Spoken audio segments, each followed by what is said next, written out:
Assalamualaikum warahmatullahi wabarakatuh. Apa kabar sahabat beriman? Selamat datang di Magenta Islam. Baru-baru ini masyarakat kita dihebohkan dengan adanya postingan di sebuah sosial media tentang seorang anak yang ketika sujud justru memeragakan gerakan game Free Fire.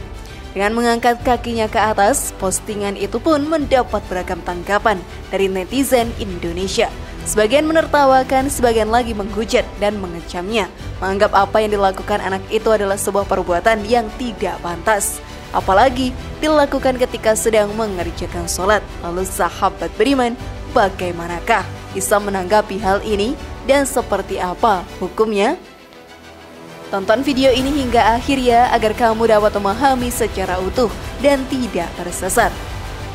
Berikut ini viral, sujud ala Free Fire ketika sholat, bagaimana hukumnya? Versi dari Magenta Islam.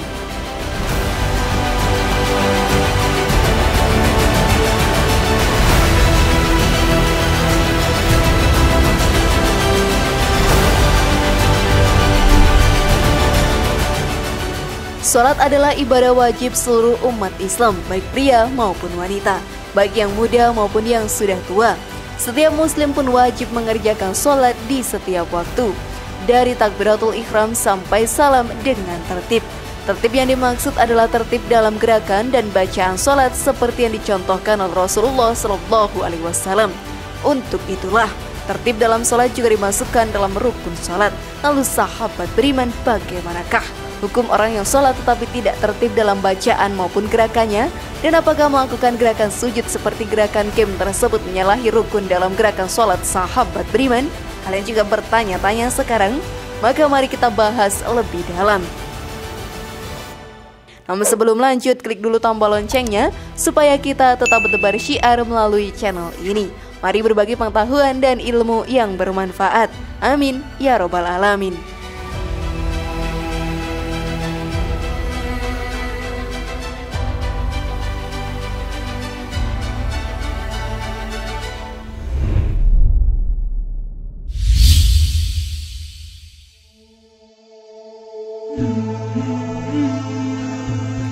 Gerakan yang membatalkan sholat.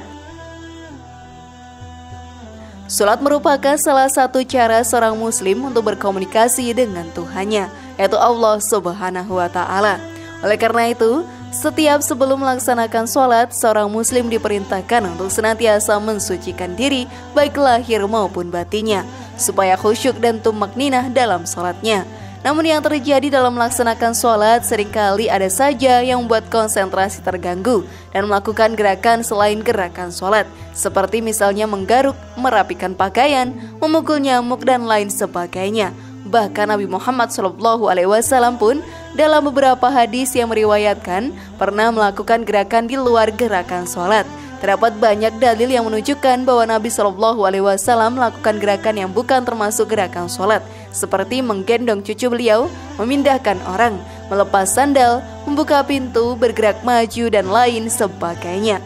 Dalam hal ini, ternyata para ulama menyimpulkan riwayat tentang gerakan Nabi SAW di luar gerakan sholat berbeda-beda. Dalam mazhab Hanafiyah dan Malikiyah berpendapat bahwa apabila orang lain melihat gerakan tersebut sudah tidak seperti kondisi orang sholat, maka batal sholatnya. Kemudian sahabat beriman, mazhab Syafi'iyah dan Hanabilah mengembalikan bahwa gerakan yang dianggap batal kepada kebiasaan masyarakat, di mana gerakan berat yang dilakukan 3 kali berturut-turut secara kebiasaan dianggap sebagai gerakan yang banyak dan membatalkan sholat. Berbeda halnya dengan gerakan yang memakai jeda. Sekalipun berbeda kesimpulan, kedua pendapat tadi cukup mempunyai korelasi erat, di mana keduanya sama-sama menitikberatkan kepada gerakan yang dilakukan di luar gerakan sholat, tidak dalam kondisi darurat, dilakukan terus-menerus tanpa jeda, dan bukan gerakan yang ringan. Maka jika kita melirik pada poin ini, kita akan mendapatkan kesamaan pandangan dari keempat mazhab tersebut. Sebagaimana Imam Ibnu Al-Utsaimin menjelaskan bahwa gerakan selain bagian dari sholat yang dilakukan ketika sholat tidak secara mutlak bisa membatalkan sholat. Gerakan itu terhitung membatalkan sholat jika terpenuhi beberapa syarat. Beliau menyebutkan, syarat batalnya sholat karena melakukan gerakan selain bagian dari sholat ada 4. yaitu sering, bukan bagian dari gerakan sholat, tidak ada uzur atau kebutuhan yang mendesak, dan berturut-turut tidak terpisah atau tidak ada jeda. Asyarah Al-Mumti 354.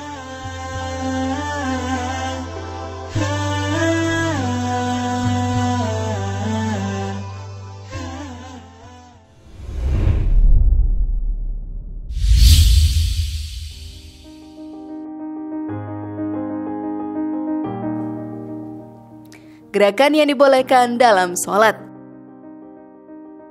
Sahabat beriman, ketika takbiratul ihram dalam sholat telah dilaksanakan, maka setiap muslim dilarang melakukan pekerjaan lain di luar sholat seperti makan, minum, berbicara, dan lain sebagainya. Pada dasarnya para ulama sepakat bahwa gerakan-gerakan yang dilakukan dalam sholat selain ruku, i'tidal, sujud, dan lainnya membuat sholat seseorang tidak sah. Akan tetapi ada beberapa ulama yang menyatakan bahwa gerakan tersebut makruh dilakukan meskipun gerakan itu tidak merusak rukun sholat. Menurut Imam Nawawi, gerakan-gerakan yang tidak termasuk bagian dari sholat apabila menimbulkan banyak gerakan maka dapat membatalkan sholat. Akan tetapi, jika gerakan yang ditimbulkan hanya sedikit maka itu tidak membatalkan sholat pula. Pendapat Imam Nawawi tersebut sebagaimana yang terdapat dalam kitab Fiqhus Sunnah karya Sayyid Sabiq. Meski demikian, Imam Nawawi menambahkan adanya suatu syarat untuk bisa dikatakan suatu gerakan itu dapat membatalkan sholat. Adapun syarat itu adalah gerakan yang dilakukan secara berturut-turut tanpa jeda.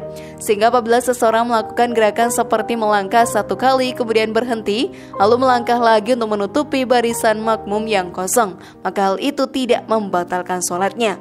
Begitu pula dengan gerakan ringan seperti menggaruk bagian tubuh yang gatal, tidaklah membatalkan sholat, melainkan hukumnya makruh karena dapat mengurangi khusyuknya sholat kita. Sementara gerakan yang berturut-turut itu misalnya setelah bangun dari ruku atau i'tidal, lalu kedua tangannya dibiarkan bergerak maju mundur lebih dari 3 kali, maka itu bisa membatalkan sholatnya. Gerakan lain dalam sholat boleh dilakukan ketika dalam kondisi yang mendesak. Dalam salah satu hadis dikatakan, janganlah kalian mengusap kerikil saat sedang sholat, tetapi jika kalian terpaksa melakukannya, maka cukuplah dengan meratakannya saja. Hadis riwayat Bukhari, Muslim, Tirmizi, Ahmad, Nasai, Ibnu Majah, dan Abu Daud. Sederhananya, sahabat beriman, para ulama memiliki beragam pendapat tentang gerakan yang dilakukan di luar gerakan sholat. Imam Syafi'i mengatakan gerakan itu hukumnya makruh atau tidak membatalkan sholat selama tidak lebih dari batas maksimal 3 kali dan gerakan itu dilakukan tidak berurutan. Boleh berurutan selama gerakan itu ringan seperti menggaruk tubuh yang gatal. Sementara Imam Maliki dan Imam Hanafi bersepakat bahwa gerakan lain dalam sholat selain hukumnya makruh, sedangkan Imam Hambali sepakat mengatakan gerakan itu membatalkan sholat.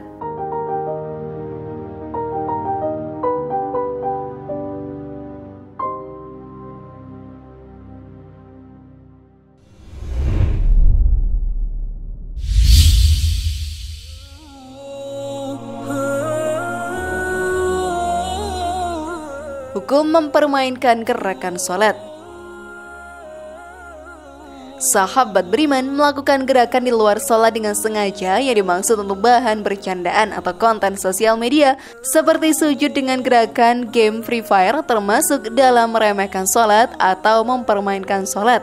Karena sholat adalah ibadah suci yang diperintahkan langsung oleh Allah kepada Nabi Muhammad dan umatnya, yaitu umat Islam. Barang siapa yang meninggalkannya akan mendapatkan dosa. Karena itu, umat Islam tidak boleh meremehkan sholat 5 waktu apalagi mempermainkannya, karena sholat merupakan salah satu rukun Islam.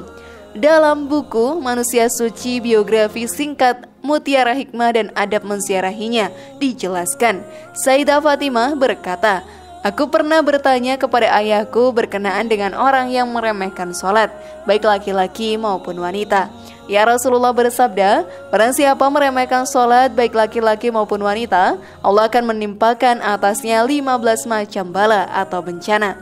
Pertama, Allah akan menghilangkan berkah dari umurnya. Kedua, Allah akan menghilangkan berkah dari rezekinya. Ketiga, Allah akan memusnahkan tanda-tanda orang soleh dari wajahnya.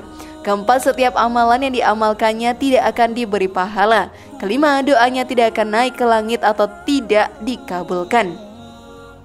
Keenam, doa orang-orang soleh tidak akan meliputinya. Ketujuh, ia akan meninggal dunia terhina. Kedelapan, ia akan meninggal dunia kelaparan. Kesembilan, ia akan meninggal dunia kehausan. Seandainya ia minum seluruh air sungai yang berada di dunia ini, niscaya dahaganya tidak akan sirna. Kesepuluh, Allah akan mengutus malaikat yang siap menakut-nakutinya di dalam kubur. 11, kuburnya akan terasa sempit dan hanya kegelapan yang akan menyelimutinya. 12, Allah akan mengutus malaikat yang akan menyeretnya ke dalam keadaan tengkurap dan disaksikan oleh para makhluk. 13, ia akan dihisab dengan hisab yang berat. 14, Allah tidak akan sudi melihat wajahnya. 15, Allah tidak akan menyucikannya dan baginya siksaan yang pedih. Sungguh mengerikan, bukan sahabat beriman? Selain itu, mempermainkan sholat juga termasuk kemungkaran yang besar dan termasuk sifat orang-orang munafik. Allah Subhanahu wa Ta'ala telah berfirman dalam surat An-Nisa ayat 142 yang artinya, sesungguhnya orang munafik itu hendak menipu Allah, tetapi Allah lah yang menipu mereka. Apabila mereka berdiri untuk sholat, mereka lakukan dengan malas. Mereka bermaksud riya, ingin dipuji di hadapan manusia, dan mereka tidak mengingat Allah kecuali sedikit sekali. Wallahu a'lam bishawab.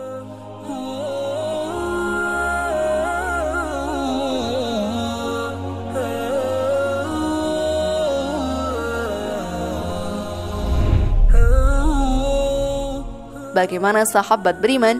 Masihkah kalian akan mempermainkan sholat sekarang? Semoga informasi tadi bermanfaat ya, dan membuat kita berpikir lebih bijak. Sekali lagi mari membangun Magenta Islam ini dengan cara klik tombol subscribe, like, share, dan aktifkan tombol loncengnya. Wassalamualaikum warahmatullahi wabarakatuh, dan jangan lupa tonton video yang lainnya.